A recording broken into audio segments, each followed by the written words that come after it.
Dan ini salah satu challenge paling pentingnya, soalnya kan kita nyambung ke tadi pemerintahan, orang-orang yang muslim, semuanya orang-orang kaya, konglo, pejabat, dan lain-lain, mereka muslim. Gitu kan. Mereka pakai itu sebagai tameng menurut gua.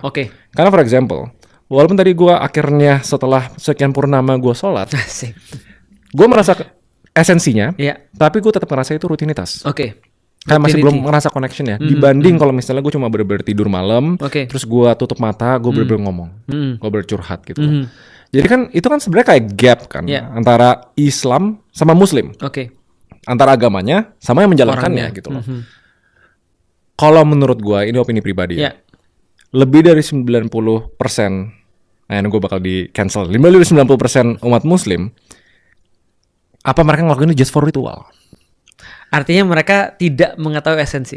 Tidak mengetahui esensi, dan yang versi parahnya menggunakan itu sebagai tameng. Itu yang sering terjadi kan. Agama jadi tameng. Itu kalau gimana caranya? Itu masalahnya gitu. Aku coba jawab sedikit ya. Menarik yang antum bilang, yang lu bilang.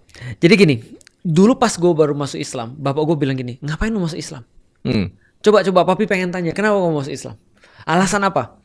Aku agak bingung sih jawabnya. Karena nggak mungkin aku bilang kebenaran kan. Kalau aku bilang kebenaran ada di dalam Islam, aku kayak orang-orang yang kayak gimana gitu ya, kayak mabuk agama lah. Higher than thou. Iya betul. Jadi kayak gitu. Akhirnya aku bilang gini, Islam dan Muslim itu berbeda. Dan aku bilang, terus kenapa kamu masuk Islam? Padahal kamu tahu bahwasanya orang Islam aja nggak bisa praktis. Berapa coba yang praktis dengan Islam, orang-orang Islam sendiri? Aku bilang, aku cuma pengamatan roughly aja ya, kasar. Di IPB yang aku lihat pada saat itu, di antara 100% umat Muslim, lu tadi bilang 90 kan? Aku bilang cuma 4% orang yang melaksanakan Islam sebenarnya. Atau bahkan cuma 3%.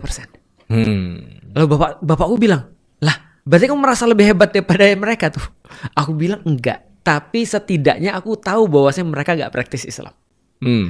Contoh waktu itu kalau aku bilang, kalau papi nggak percaya, papi boleh tanya sama orang, coba randomly picking orang-orang Muslim, lalu tanya sama mereka, sholat atau enggak? Jawabannya pasti enggak. Sebagian besar.